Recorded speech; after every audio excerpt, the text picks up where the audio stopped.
teroris tadi. Sebagai mantan harus yang jawab. Kalau sedikit teroris beliau ini. Ya. Mantan teroris yang paling sopan. Jadi begini, tadi kan belum saya singgung. Latar belakang teroris itu penting. Iya penting. Jadi latar belakang kami itu kan yang ngawali aksi teror di Indonesia. Kami ini adalah penerus Negara Islam Indonesia, NII, yang dulu diproklamirkan oleh Kartosuwiryo tahun 1949.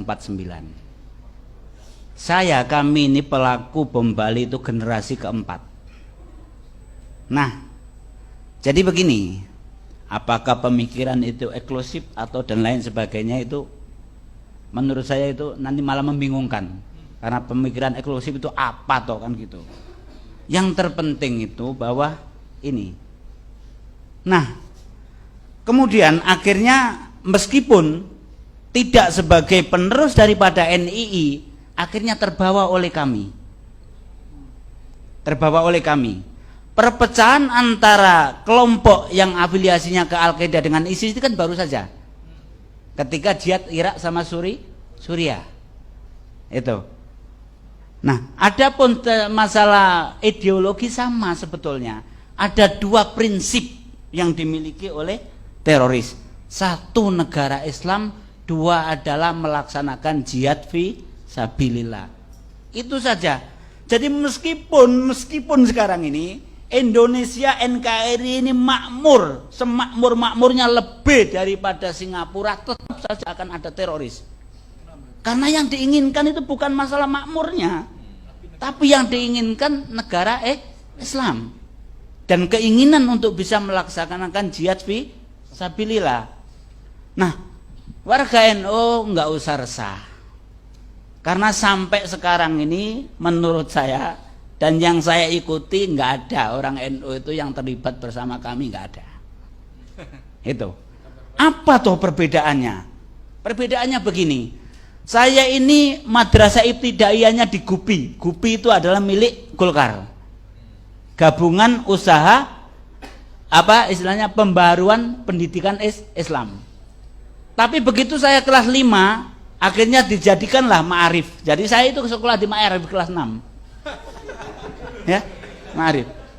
Tidak ada ajaran dari Gupi apalagi dari Ma'arif yang mengarah ke radikal.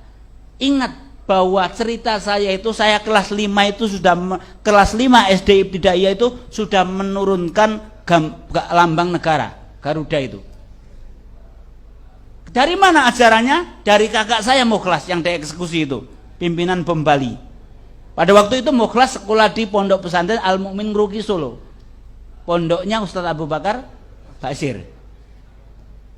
Begitu Mukhlas liburan, saya ini masih kecil sudah diajari bahwa Pancasila ini tauhid.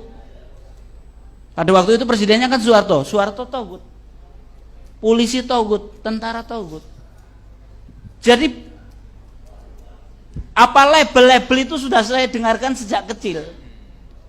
Lah Bapak almarhum itu kan Carik Sekdes. Waktu itu namanya Carik, ya harus ada foto wakil presiden plus Pancasila. Saya turunkan itu karena diajari oleh Mukhlas. Itu kelas 5 SD, saya sudah radikal. Kan gitu. Nah, sekarang ini tugas kita kan sudah ngerti itu. Jadi bahwa di situ tidak jauh. Yang akhirnya ISIS pun dari sana. Itu. Jadi dari pendidikan yang sejak dini. Adapun nanti misalkan dalam perjalanan ada yang comot itu orang yang diantaranya sekarang Arnasan yang bom di mobil itu orang Malimping. Ini dia pernah jadi preman, pernah kasus curanmor, kemudian dia ingin tobat. Kalau tobat ini ketemu orang NU atau orang Muhammadiyah mesti dinasihati, kamu harus memperbaiki sholat kamu, kalau nanti punya duit umroh, kan begitu. Ini kalau normal, ketemu ustadznya nggak normal. Waduh, dosamu ini banyak. Nggak bisa dihilangkan kecuali kamu berada di medan jihad dan mati syahid, ya wis. kan gitu. Nah, jadi sekali lagi bahwa pendidikan yang akhirnya mengarah ke terorisme, kita membahas terorisme karena nanti sering saya katakan bahwa radikal itu ada dua, yang benar-benar radikal yaitu teroris, terus yang setengah radikal. Setengah radikal ini siapa toh? Setengah radikal ini katanya masih mau Pancasila, masih mau NKRI, tetapi menggerogoti Pancasila dan NKRI, mau juga duitnya pemerintah, mau juga duitnya negara. Kalau yang radikal teroris nggak mau duit itu, nggak mau. Jangan ke masalah itu. Ini ada pegawai negeri yang infak sedekah kita nggak kita terima, karena menurut kami bahwa gaji pegawai negeri adalah minimal syubhat, kalau nggak haram. Itu kami. Makanya ini nomor satu radikal adalah teroris. Ada setengah radikal. Nah, tadi kan pertanyaannya menjawab, apakah mungkin yang setengah radikal ini bisa jadi radikal atau teroris? Sudah sering saya coba, saya ajak nggak berani mereka. Itu. Karena apa? Karena mereka nggak mau resiko. Itu.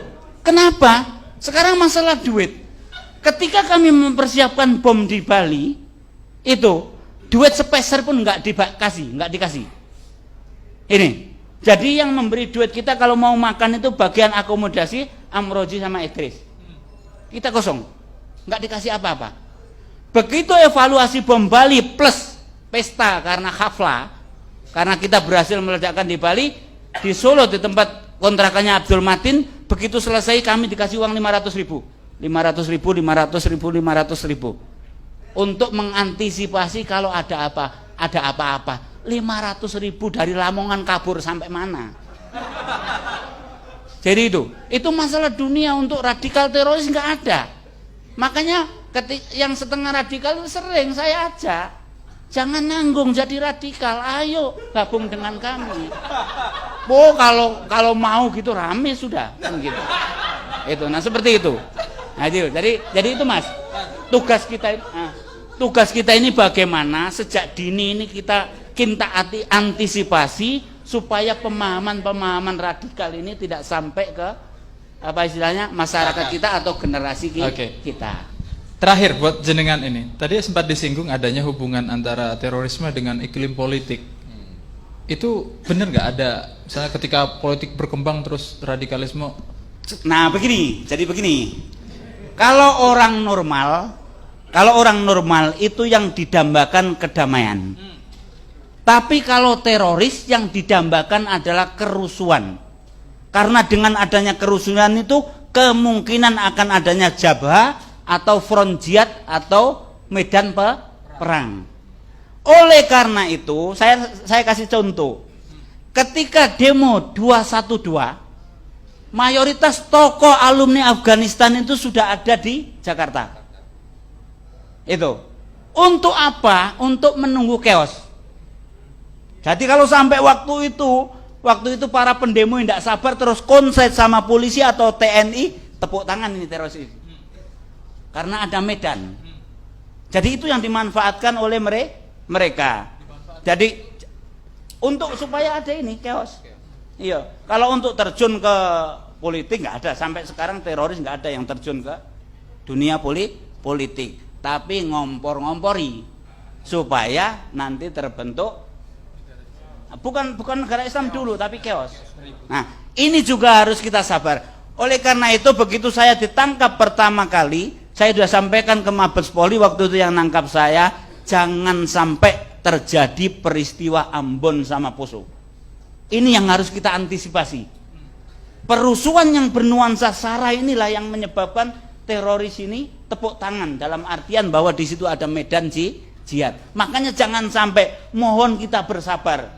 Lintas agama ayo kita bersabar, jangan sampai ada kerusuhan yang seperti itu. Nah, ini harus ditokohi oleh NU karena NU itu sudah dekat dengan semua agama.